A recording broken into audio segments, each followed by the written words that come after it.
കൂട്ടുകാരെ, ഇതെൻ്റെ മുസമ്പിയാണേ.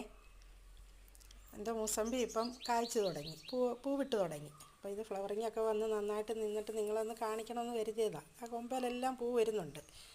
അപ്പം ഞാനിത് ഒരു കവറിനകത്തിരുന്നൊരു മുസമ്പിയുടെ പ്ലാന്റ് ആയിരുന്നു. ഇപ്പോൾ 2 വർഷം കഴിഞ്ഞു കേട്ടോ. ഇത് ഞാനിപ്പം കവറിനകത്തുനിന്ന് റിമൂവ് ചെയ്ത് ഇതിലോട്ട് പോട്ടിനകത്തോട്ട് നല്ലപോലെ വളമൊക്കെ കൊടുത്ത്, നമ്മൾ ഓർഗാനിക് ഫെർട്ടിലൈസറേ കൊടുക്കത്തുള്ളല്ലോ, അതൊക്കെ കൊടുത്ത് നല്ലപോലെ വളർത്തി വെള്ളമൊക്കെ ഒഴിച്ച് നന്നാക്കി എപ്പോഴും ഇങ്ങനെ നോക്കും.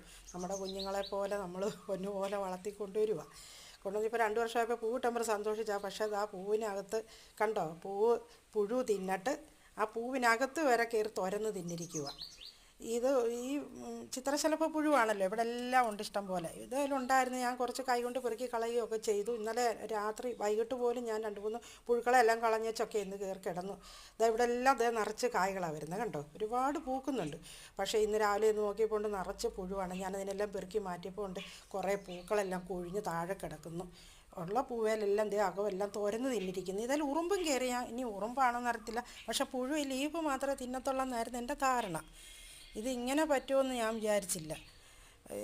ലീഫ് മാത്രമേ തിന്നത്തുള്ളൂ, പൂക്കളും കായും ഒന്നും തിന്നത്തില്ലെന്നൊക്കെ ഞാനിങ്ങനെ അന്വേഷിച്ചപ്പോഴും എല്ലാവരും പറഞ്ഞു. ഞാനാണെങ്കിൽ ഓർഗാനിക് വിട്ടൊരു കളിയില്ല, കീടനാശിനിയൊന്നും അടിക്കത്തുമില്ല. എന്തോ പറയാൻ, എനിക്കും വളരെ വിഷമമായിപ്പോയി. നല്ലൊരു മുസമ്പിയായിരുന്നു. ഇനി ബാക്കി വരുന്നത് കാണിക്കാം.